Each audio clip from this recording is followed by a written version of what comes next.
দীপুমণি এবং তিনি সাবেক মন্ত্রী।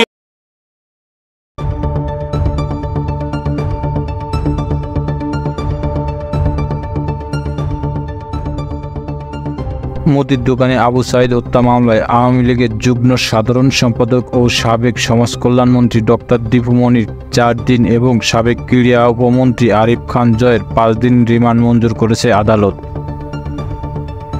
মঙ্গলবার 20 আগস্ট বিকালে ঢাকার চিফ মেট্রোপলিটন ম্যাজিস্ট্রেট CMM আদালতে তাদের হাজির করে পুলিশ।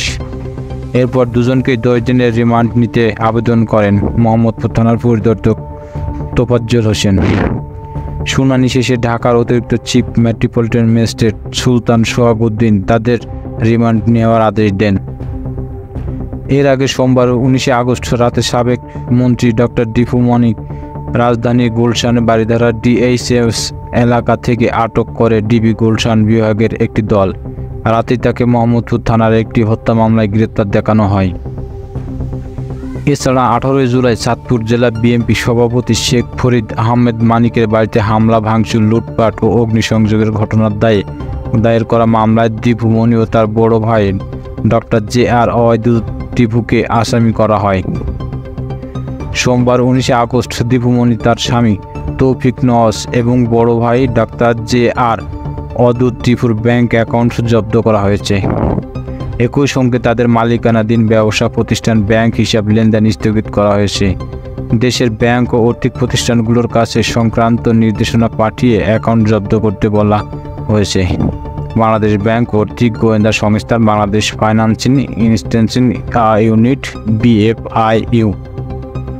এদিকে সাবেক যুগ্ম ক্রীড়া উপমন্ত্রী আরিফ খান জয়কে সোমবার রাতে রাজধানী ধানমন্ডি এলাকা থেকে আটক করে ঢাকা মহানগর গোয়েন্দা পুলিশ DB।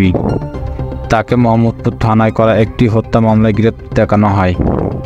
উল্লেখ্য, ছাত্র জনতার আন্দোলনের মুখে 5 আগস্ট শেখ হাসিনা পদত্যাগ করে দেশ ছাড়ার পর আত্মগোপনে চলে যান আওয়ামী লীগ এবং সহযোগী সংগঠনের নেতারা। আত্মগোপনের তালিকায় রয়েছে সাবেক মন্ত্রী, সরকারি কর্মকর্তা, রাষ্ট্রের বিভিন্ন গুরুত্বপূর্ণ পদে দায়িত্বরত। তাদের কেউ কেউ গ্রেপ্তার হচ্ছেন। এ পর্যন্ত তাদেরকে গ্রেপ্তার দেখানো হয়েছে। 13 আগস্ট সাবেক আইনমন্ত্রী আনিসুল হক এবং সাবেক প্রধানমন্ত্রী বেসরকারি শিল্প বিনিয়োগ উপদেষ্টা সালমান F রহমানকে ঢাকা সদরঘাট এলাকা থেকে গ্রেপ্তার কথা জানান ঢাকা মহানগর পুলিশ। পরে তাদের কোটা সংস্কার আন্দোলন চলাকালে ঢাকা কলেজের সামনে সংঘর্ষ, এক হকার নিহত হওয়ায় ঘটা নিউ মার্কেট থানা করা হত্যা মামলায় গ্রেপ্তার দেখানো হয়। এরপর 14 আগস্ট সাবেক ডেপুটি স্পিকার শামসুল হক টুকু, সাবেক ডাক টেলিযোগ ও তথ্য প্রযুক্তি প্রতিমন্ত্রী জুনায়েদ আহমেদ পলক এবং ছাত্রলীগের ঢাকা বিশ্ববিদ্যালয় শাখা সাধারণ সম্পাদক তানভীর হাসান সৈকত পল্টন থানার মামলায় গ্রেপ্তার তথ্য জানান DMP। পুলিশের পক্ষ থেকে বলা হয়, খিলক্ষেত থানার নিকুঞ্জন আবাসিক এলাকা থেকে আত্মগোপনে থাকা অবস্থায় টুকু ও পলক সৈকতকে গ্রেপ্তার করা হয়।